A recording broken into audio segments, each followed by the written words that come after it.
Jones Manuel, tudo bem, homem? Tudo bom, Mauro? Bom dia, Mauro. Bom dia, Ana. Bom dia, Rebeca. Um bom dia para o Plínio também, que acabou de sair. Todo mundo está acompanhando a gente nessa manhã. Na verdade, eu atrasei 3 minutinhos porque eu estava passando café, pô. E aí, demorou um pouco por causa disso. Está até aqui a xicrazinha. Pronto, já chega aqui saudado, marombeiro. É isso aí, legal, legal.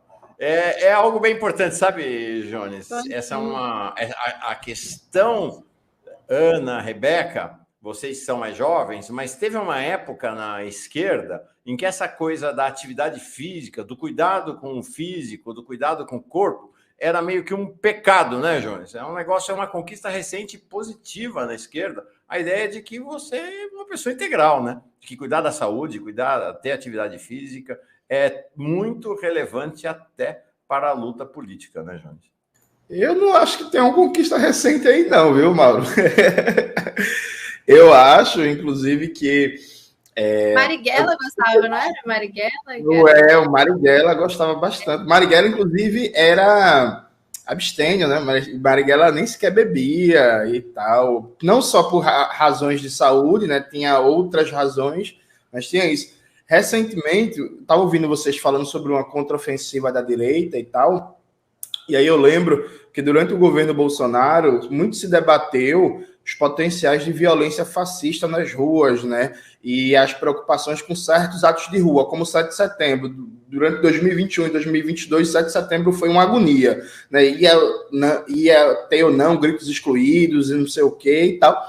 A gente passou 4 anos do governo Bolsonaro e um negócio básico, me parece, frente a um governo fascista de extrema-direita que estava agitando hordas fascistas na rua, seria as organizações de esquerda preparar suas comissões de segurança, seus grupos de defesa com gente com treino em artes marciais, para num protesto de rua conseguir criar dinâmicas mínimas de segurança frente aos fascistas.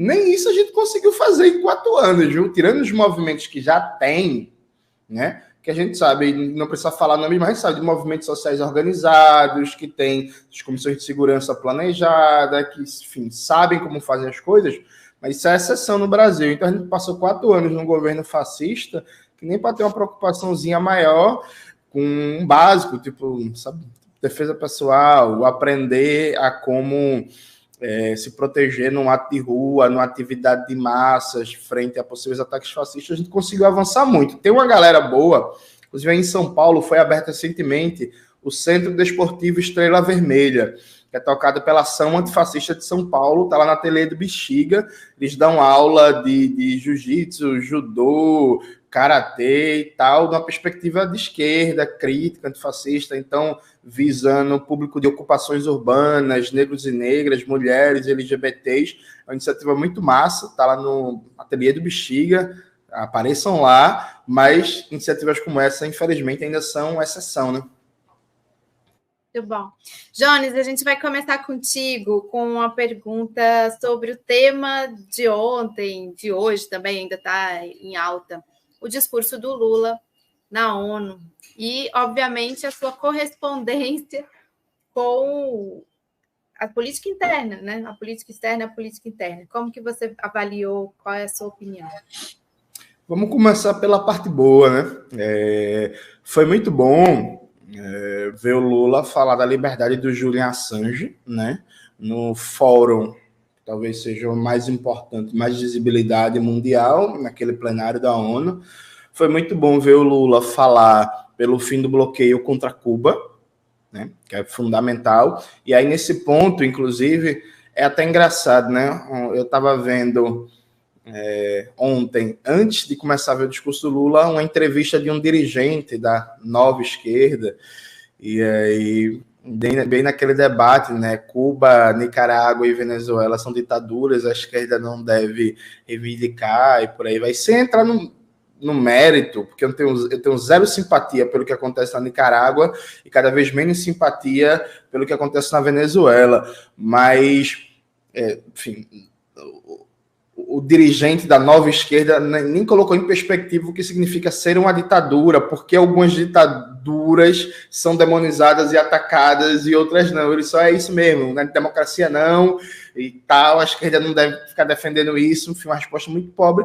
E é bom ver que ainda existe uma cultura clássica, né, de defesa da esquerda brasileira contra o bloqueio a Cuba, em defesa da soberania nacional do povo cubano e tal. E a fala de Lula foi muito importante, aliado também à fala sobre a causa palestina, né? Desde que começou a guerra na Ucrânia, se criou uma narrativa imbecil e reacionária que parece que o único conflito militar que existe no mundo é o conflito militar ucraniano, né? Então não parece que existe uma causa palestina que é uma ofensiva do colonialismo de Israel, nem parece que existe a guerra contra o Iêmen, que é uma das maiores crises humanitárias do mundo, e a gente pode sair citando vários exemplos. Você conhece, inclusive, bem melhor do que eu, Ana, todos esses exemplos de conflitos militares no mundo. Dito isso, tirando os aspectos positivos e marcantes do discurso do Lula, veja, no dia que o Lula fez o discurso contra o neoliberalismo e contra a destruição do estado de bem-estar social, falando contra as desigualdades, a exclusão social, a fome, o aumento da pobreza e da miséria, nesse dia estavam 4 deputados de esquerda, entre eles a Fernanda Merchiona e a Luísa Erundina, entrando com ação de inconstitucionalidade, porque o Congresso, a Câmara dos Deputados no Brasil, foi votar aquele aumento de fundo de participação para os municípios. O deputado Zeca Disseu, do Paraná, líder do PT na Câmara, vai, em acordo com Arthur Lira, mete um artigo ali para não pagar o mínimo constitucional da saúde esse ano, né, que é 15% das receitas correntes e líquidas, e tirar 18 bilhões da saúde. Atenção, vamos, gente. Atenção, veja. O mínimo constitucional da saúde e da educação é algo construído na Constituição de 88. Né? Então, é 15% das receitas correntes e líquidas para a saúde e 18% das receitas de imposto direto, alguma coisa assim, para a educação. Então, aquilo ali na Constituição de 88 foi meio que o pilar para garantir uma tentativa de estado de bem-estar social no Brasil. Você coloca as receitas obrigatórias, os mínimos obrigatórios a serem gastos com saúde e educação, entendidos como pilares de um estado de bem-estar social. A direita brasileira está há 30 anos atacando isso, né? E aí todo mundo está acompanhando a gente vai lembrar sempre daquele discurso. Não, o orçamento brasileiro é muito engessado. Tem que flexibilizar o orçamento brasileiro, tem que deixar o orçamento mais flexível, mais ágil. Esse negócio do orçamento engessado é uma forma da direita dizer que quer acabar com esses mínimos constitucionais para não ter obrigação legal de investir em saúde, em educação, em assistência social e por aí vai. O Paulo Guedes passou 4 anos dizendo que tinha que desengessar o orçamento brasileiro. Pois bem, o Paulo Guedes não conseguiu. Atenção, viu, gente? O Paulo Guedes não conseguiu acabar com isso. Quando o teto de gastos é derrubado, o governo Temer volta aos mínimos constitucionais de saúde e educação. E aí o governo Lula, gente, está travando uma guerra contra os mínimos constitucionais da saúde e da educação. O secretário Rogério Seron, que é do secretário do Ministério da Fazenda, se vocês forem no Google, Rogério Seron, mínimos de saúde e educação, vocês vão ver que de março até agora ele está dando uma declaração atrás da outra contra os mínimos constitucionais de saúde e educação. O Pedro Birjo, que é do Ministério do Planejamento, deu uma entrevista por Valor, em que ele falou, ou a gente mexe nisso ou vai ter showdown, que é um termo em inglês, o povo gosta muito de inglês, mas vai ter uma espécie de apagão dos ministérios, então tem que mexer, sabe? Então, tipo, não é possível.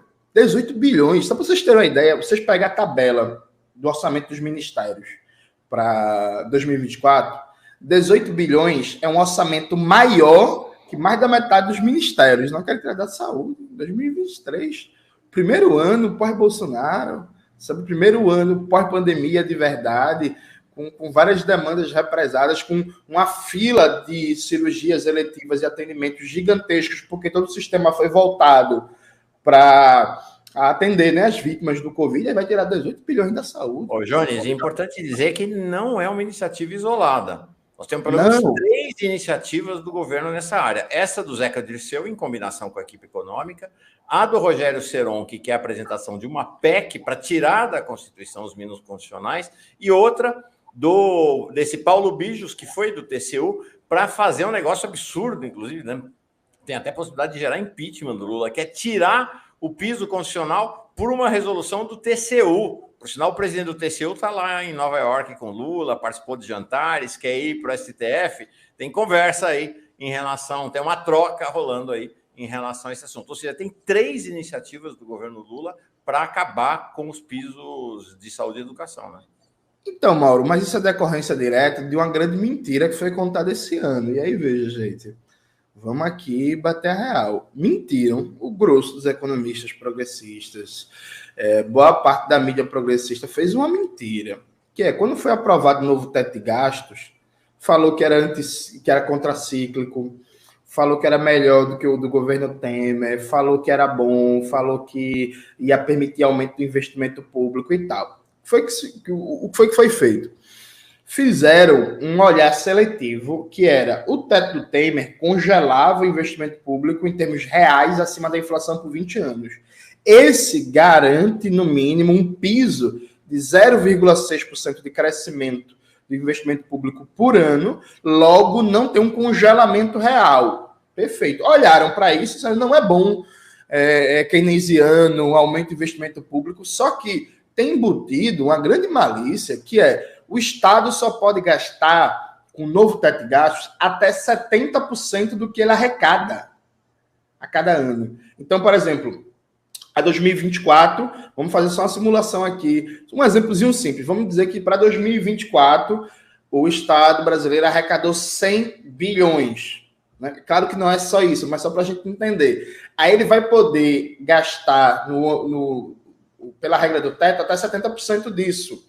Ou seja, 70, né, bilhões e tal. O que é que isso vai fazer? Isso vai fazer com que nos próximos anos o Estado brasileiro reduza de tamanho paulatinamente, ano a ano, gente. Porque se o Estado não pode de jeito nenhum entrar em déficit, e se o Estado só pode gastar no máximo 70% do que ele arrecada, você só tem uma solução aqui para o Estado brasileiro não ir diminuindo a capacidade do Estado de oferecer políticas públicas. É você ter uma economia bombando, um crescimento à la chinesa, em que o grau de crescimento econômico vai ser tão grande, de arrecadação vai ser tão grande, que isso vai permitir uma expansão gigantesca do investimento público, mesmo com essa regra. E ninguém acha que a economia brasileira vai crescer à la chinesa nos próximos 15 anos, crescer 10%, 15%. Ou seja, foi aprovado um negócio que vai, ano a ano, reduzir os investimentos públicos, reduzir capacidade de dar aumento para o funcionalismo público, reduzir capacidade de fazer política social, reduzir capacidade de fazer escola técnica, universidade, UPA, estrada, portos, aeroportos, contratar assistente social, psicólogo, enfermeira, agente da FUNAI, advogado. E aí a gente está vivendo as consequências disso já, gente. Sabe por que o governo Lula está conseguindo um bom índice de crescimento econômico? Porque ele está operando esse ano com a regra fiscal que não é o novo teto de gastos. Aí você teve uma expansão de 8,7% do gasto público. Então o governo Lula está indo bem porque a regra do próprio governo Lula não está em vigência. A partir do ano que vem, a expansão do gasto público para todo ano, o previsto é 1,7% do PIB. É o que a gente gastou no primeiro trimestre. O que a gente gastou no primeiro trimestre vai ser o que vai ter para gastar, em termos de proporção, o ano inteiro. Veja a tragédia que foi aprovado com silêncio, Mauro. Aquele seu texto sobre o Zanin eu achei muito bom, só que acho que a gente tem que ampliar essa reflexão. Houve um silêncio sobre o que foi a barbárie do novo teto de gastos, que, diferente do teto do Temer, não funcionava. Então, a gente sabia que uma hora ou outra aquilo ia cair. O teto do Haddad é eficiente, ele funciona para a burguesia, funciona a nível de finança pública, ele é funcional. Agora, desde uma perspectiva de finança pública, é da burguesia, que vai, ano após ano, diminuir o Estado. Né? Ano que vem, não tem ajuste para o funcionalismo público. Veja que genial. Os caras não vão dar reajuste salarial para o funcionário público em ano de eleição. Aí vão deixar mais de 1 milhão de pessoas sem reajuste eleitoral. Não tem reajuste para o Bolsa Família. Não tem reajuste para o Bolsa Família. E adianta um ponto, viu? Os estudantes aí de pós-graduação, os estudantes de graduação que conseguiram um reajuste importante esse ano, com esse novo teto de gastos, vocês vão ver como é que vai ficar essa dinâmica de reajuste para os próximos anos aí também. Não, e enquanto isso, o presidente Lula vai na ONU e corretamente fala contra os gastos militares no mundo, e aqui aumenta o orçamento das Forças Armadas. Pela primeira vez nos PACs, as Forças Armadas entraram dentro do PAC, vai ter dinheiro de PAC para o Exército, para a Marinha e para a Aeronáutica. Estão fechando um acordo lá com o BNDES para elevar a participação das Forças Armadas no orçamento nacional, não no orçamento formal, mas nos gastos totais do governo, de 1% para 2%. Prioridades, né? Não, e o PAC é assim, gente. 56% do investimento do PAC é privado, viu? Aí tem outra coisa. O PAC, muito perfeito, o número fantástico de 1,7 trilhão de investimento, mas 56% dele é privado, e uma boa parte dele está dentro de um programa de PPPs. E atenção, Mauro, um programa de PPPs que tem, inclusive, privatização de presídios. Uhum. Atenção, Brasil é um dos países que tem a maior população carcerária do mundo, isso é um problema gigantesco, mas a gente ainda não tem uma rede carcerária privatizada, como é o caso dos Estados Unidos, que é muito conhecido esse debate, por exemplo, de documentários como 13ª emenda. Né? A gente não tem esse problema aqui ainda, vai chegar. Está marcado agora para outubro o primeiro leilão de uma PPP de presídios do Complexo de Erechim, no Rio Grande do Sul, mas é uma parceria, gente, preste bem atenção, uma parceria do governo do estado com o governo Lula, porque em abril desse ano, o governo Lula editou um decreto que incluía no PPI, não PPI da Petrobras, o Michel Temer criou 2 PPIs, o Programa de Parceria de Investimentos. Foi um programa criado pelo Michel Temer para privatizar saúde, educação, cultura, assistência social. Só que o Michel Temer, o golpista, o canalha, o miserável do Temer, não colocou presídio de segurança pública no pacote de privatização. Esse ano, em abril, o governo Lula editou um decreto, foi o governo, viu, gente? Não foi o Congresso, não. Editou um decreto e colocou presídio.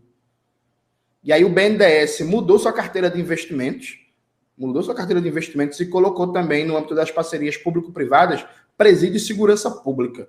Né? Então, veja, o Aloysio Mercadante, próxima vez que a Fórum entrevistar ele, pergunte a ele, pelo amor de Deus, Aloysio, que porra é essa? Vocês não deveriam estar preocupados em desenvolver indústria, tecnologia, avião, computador, sabe, navio, trem, que porra o BNDES está fazendo envolvido em financiar a privatização de presídio? Se é um Banco Nacional de Desenvolvimento, não é? Sabe? Inclusive, até do ponto de vista de concepção, né, gente?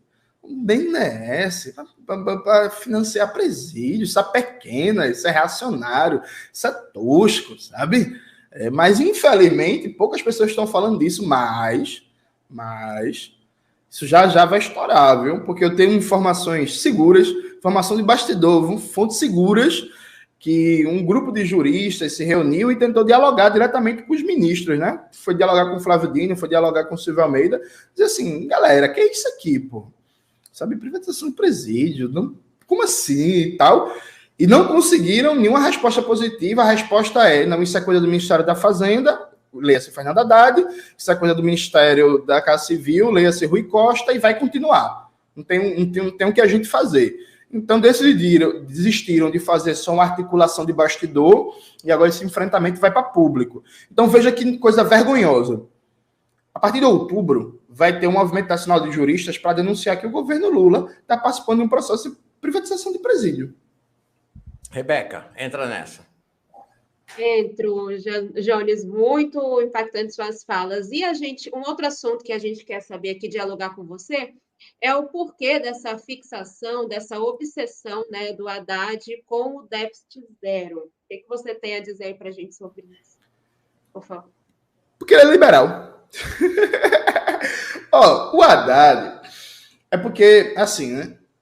A esquerda brasileira, da minha geração, eu sou relativamente jovem, tenho só 33 anos. A minha geração é uma geração muito mal formada, que é uma geração que ela aprendeu que a dá mais valor à estética do que ao conteúdo, né? Então, se você parecer de esquerda, você já vai ser tomado como de esquerda a despeito do programa político ali que você está defendendo, verbalizando e por aí vai. Acho que um exemplo paradigmático disso é tipo assim, até hoje tem gente que considera o Obama uma figura progressista. Tipo assim, é surreal. Mas peraí, onde foi que o Obama foi progressista no plano do papel dele no mundo? Em nada, assim. Promoveu o golpe de Estado, destruiu a Líbia, apoiou o golpe na Ucrânia, espalha o nazismo e tal, mas é isso. Fala progressista, não sei o quê. E o Haddad sempre foi um liberal, viu, gente?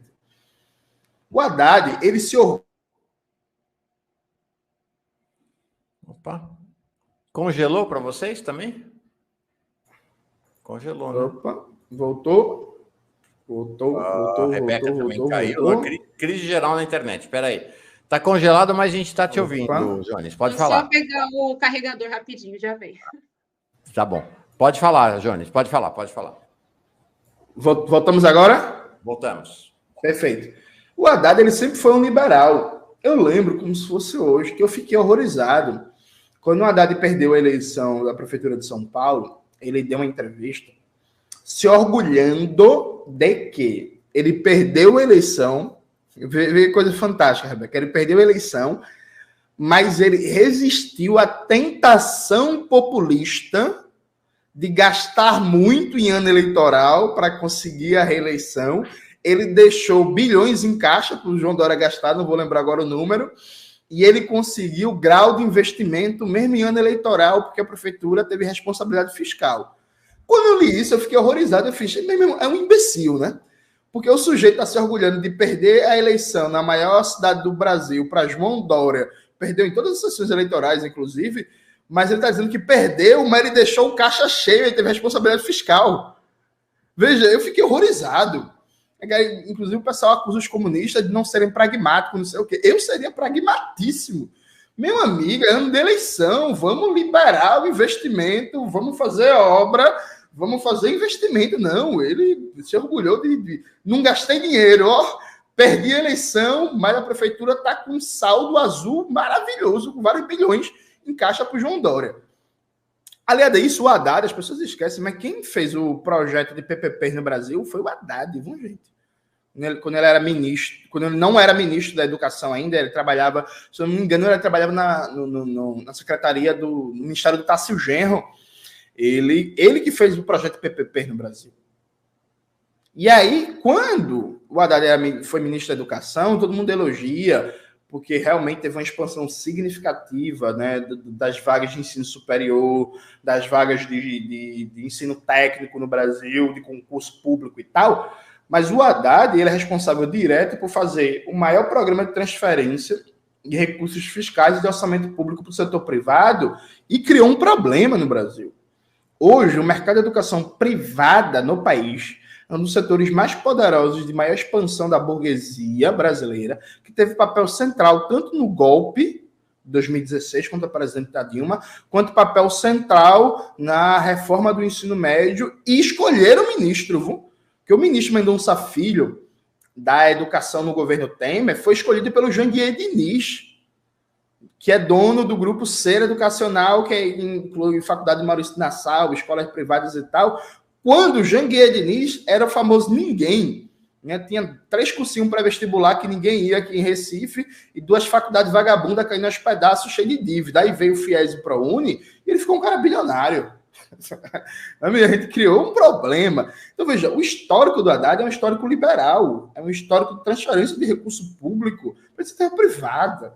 É um histórico de uma governança que acredita de verdade no coraçãozinho dele. O coraçãozinho dele, vegetariano, espiano, paulista, ele acredita de verdade nesse negócio de equilíbrio fiscal, de livre mercado, o Estado não pode gastar muito e por aí vai. Só que isso não é percebido, aliás, percebido é para algumas pessoas, mas isso não é dada a devida gravidade, porque tem uns elementos estéticos de esquerda, né? A Haddad é de esquerda, a Haddad escreveu sobre a União Soviética, só escreveu besteira, um livro horrível. A Haddad é de esquerda, não sei o quê, ele toca violão, toca Beatles, toma catuaba, anda de bicicleta, é vegano. Nada de ficar falando mal da USP, não. O Haddad é insperiano, do INSPER, e não uspiano. Então, ele foi, mas escolheu o INSPER. Mas, assim, vamos lá. A tradição de uma esquerda... Mas o doutorado dele foi pela USP, não foi, não? Foi.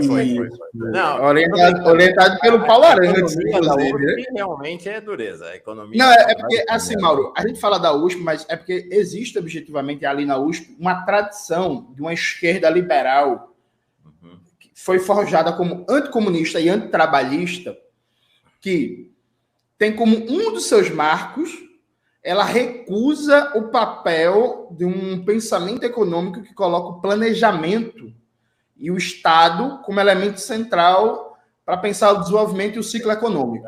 Então, a esquerda que, por caminhos múltiplos, ela adora fazer um debate, embora não diga, mas ela é adepta da tese do livre mercado.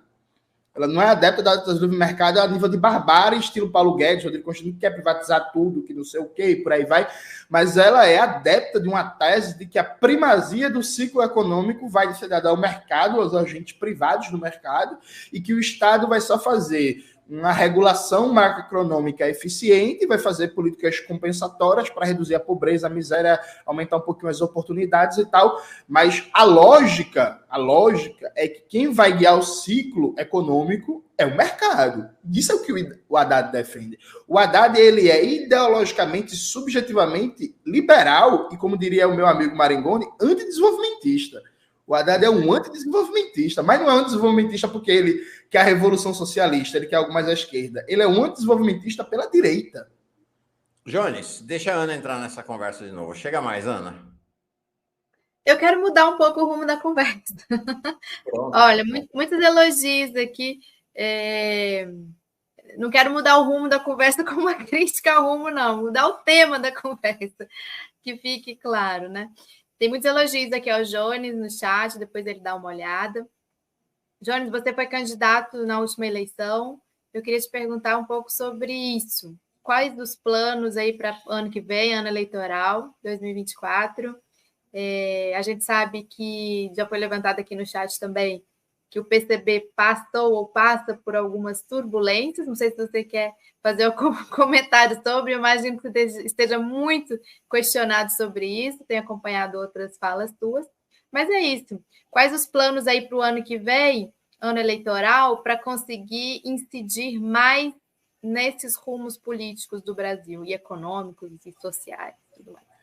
Perfeito, Ana. Veja, ano passado a gente conseguiu... Você foi expulso do PCB, não foi? A gente vai chegar lá. Vamos primeiro falar das coisas boas para, né, aliviar o coração. Ano passado, mesmo com todas as dificuldades que é um processo eleitoral, se eu bem me lembro, Ana, acho que tu foi candidata também ano passado, né? Fui candidata a deputada, foi. Você foi candidata a governador, né? Isso. Eleição é uma tristeza, né? Eleição... Nossa Senhora, eu envelheci uns 4 anos no processo eleitoral, estou cheio de cabelos brancos, já vou estar com a coloração do cabelo do Mauro, porque a eleição foi difícil, assim, mas teve um resultado muito positivo. A gente não teve acesso a fundo eleitoral, nem a fundo partidário, o que significa que a gente fez doação fez campanha só com doação, né? Então a gente conseguiu arrecadar 50 mil reais para fazer a campanha aqui em Pernambuco. Consigo fazer uma campanha sem dinheiro, né? Eu devo ter tido, inclusive, uma das melhores proporções real gasto, número de votos do Brasil, e teve um resultado muito bom, porque se você considerar a Marília Reis uma figura de centro-esquerda, assim, a candidatura de esquerda mais bem votada no passado foi a nossa, né? A gente, inclusive, teve quase 3 vezes mais votos que o candidato do PSOL, aqui em Pernambuco, né? O candidato do PSOL teve quase 1 milhão para fazer campanha e foi em todos os debates eleitorais. A gente foi excluído, né, a legislação eleitoral não obriga a chamar, e mesmo assim conseguimos ficar muito bem. E algumas cidades da região metropolitana está entre os 5 candidatos a governadores mais votados. Isso pode parecer estranho, mas aqui em Pernambuco foi uma eleição atípica. A gente teve 10 candidatos a governador do estado. Desses 10 candidatos, 7 eram considerados competitivos. né, de coligação, de dinheiro, de não sei o quê. Foi a eleição mais disputada da história de Pernambuco para governo do estado, né? Os 4 primeiros colocados ficaram muito próximos um do outro na casa. Assim, ninguém teve acima de 40% dos votos, por exemplo, ou próximo disso no primeiro turno. Então, assim, primeiro que o resultado foi muito bom, fiquei muito feliz, não só do ponto de vista de votos, como do ponto de vista de uma campanha política. A gente conseguiu a gente teve uma ideia quem teve a ideia foi eu, na verdade, mas depois ela foi trabalhada coletivamente, que foi pensar uma estratégia de campanha associada ao movimento Mangue Beat, né? Então, comunizar a ideia do Mangue Beat e construir toda a identidade de campanha a partir disso. Foi muito bom. Eu gostaria de ser candidato de novo ano que vem. Eu gostei da tarefa, por incrível que pareça. Eu tenho essas coisas estranhas, eu gosto de tarefas ruins, né? As tarefas que ninguém gosta, eu gosto. Eu gostaria de ser candidato. Agora, no meio do caminho tinha uma pedra, como diria a música de Criolo, né? Eu fui expulso. Eu fui expulso do PCB. Então, a gente está num processo de reconstruir uma organização comunista no Brasil, que está avançando muito bem, do ponto de vista organizacional, do ponto de vista político, mas não tem registro eleitoral e não vai ter. Daqui para a eleição no ano que vem, considerando hoje a dinâmica da legislação brasileira, né? A legislação brasileira está cada vez mais draconiana para você conseguir um novo registro eleitoral. Então, assim, como a gente vai fazer em termos de política eleitoral, eu não faço ideia. A gente vai ter um congresso nacional ano que vem, em maio, mais ou menos, em que a gente vai tentar definir as linhas gerais de política eleitoral, mas um congresso para o ano que vem, que vai definir as linhas gerais de política eleitoral, é muito em cima do processo eleitoral, a que se destacar, porque, assim, nesse momento, as táticas eleitorais já estão sendo traçadas por todo mundo que está envolvido nessa disputa. Então, eu não sei. Acho que há uma forte probabilidade de eu não conseguir disputar a eleição no ano que vem por causa de todos esses meandros. Eu gostaria muito de ser candidato a prefeito do Recife. Mas a gente vinha fazendo um debate aqui em Pernambuco, no PCB, antes de eu ser expulso, da necessidade de disputar uma vaga na vereança, porque a votação em Recife foi muito boa, né? E aí, como a característica quem votou em mim na última eleição, votou ideologicamente. Né? Não é aquele voto de máquina eleitoral que a pessoa vai esquecer na semana que vem. É o voto ideológico da pessoa que sabe que votou porque votou. Isso significa uma resiliência maior, né? Uma manutenção de votos dessa eleição para a próxima. E aí, conseguindo garantir 50% dos votos que a gente teve em Recife na última eleição, na eleição para a vereança, claro que essa conversão não é assim tão automática, mas aí estamos falando de uma candidatura que tem uma característica típica do voto muito ideológico, do voto muito de gente que votou porque acompanha há anos, gosta do trabalho, não sei o quê.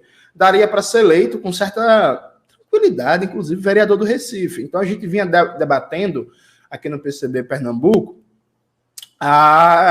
aquela tática clássica, né, de visibilidade eleitoral. Sai para vereador, e aí ganha. Depois, a vereança, você pode concorrer a outro cargo sem precisar se licenciar. E aí, em 2026, deputado estadual, depois deputado federal, depois a presidência do Brasil, e aí teríamos um Hugo Chávez pernambucano. Só que aí, no meio do caminho, de novo, tinha uma pedra, né? E aí é isso. Eu não sei como é que eu vou fazer, como é que vai ser feito coletivamente, desde uma perspectiva eleitoral para 2024. Que eu gostaria de ser candidato não é segredo para ninguém. Eu gostei de cumprir a tarefa eleitoral. Eu até comentei isso em uma entrevista na semana passada. É muito bom você ser desafiado a explicar o que é que significa uma perspectiva popular de esquerda revolucionária quando você tem pouco tempo e você está falando com um público que não é acostumado, não é um público de esquerda. Porque, falar de luta de classes, falar de esquerda, de marxismo, para bancário, para professor, para professora, para assistente social, para galera que já é militante, é isso, né? Tá todo mundo ali mais ou menos acostumado, todo mundo ali nesse debate e tal. Já você chegar, por exemplo, eu tive uma experiência fantástica no passado na eleição, que foi participar de um debate com mulheres pescadoras, né, com as comunidades pesqueiras aqui urbanas da região metropolitana. E aí vamos lá debater com a galera o que é que significa um programa de esquerda, um programa popular, um programa revolucionário para o governo de Pernambuco, desde a perspectiva do interesse das mulheres da pesca artesanal. Foi uma experiência, assim, incrível, incrível, incrível. Eu gostaria de viver isso de novo, mas aí, isso, né? Ô, Jones, 2 perguntas aqui, uma do Superchat, vou colocar, viu, Mauro? Vamos embora, manda ver. O Joaquim Silvino pergunta, Jones, por que marxista não considera as guerras? Não Tem uma condena, pergunta não pessoal. condena. Não condena. Isso, desculpa. Por que marxista não condena as guerras? E aí, antes de você responder essa do Joaquim Silvino, você não pensa em se filiar em nenhum outro partido, né? A mais fácil, marxistas condenam a guerra, sim. Eu, por exemplo, sou totalmente contra a guerra da Ucrânia, eu sou totalmente contra a guerra contra o Iêmen, eu sou totalmente contra a boa parte das guerras no mundo. O que a gente não faz é, primeiro, negar a legitimidade histórica de um conceito de guerra defensiva ou de guerra de libertação, né? Então, quem viveu o século XX por mais tempo sabe que o século XX foi marcado pelo conceito de guerra de libertação, na guerra do Vietnã, guerra de libertação de Angola, Moçambique, Argélia, Egito, etc, etc. E também não foi uma condenação abstrata, porque às vezes a violência é a única resposta, né? Infelizmente, por exemplo, porque não dá para ter com esses militares que a gente tem aí. A gente precisa de uma profunda transformação nas Forças Armadas.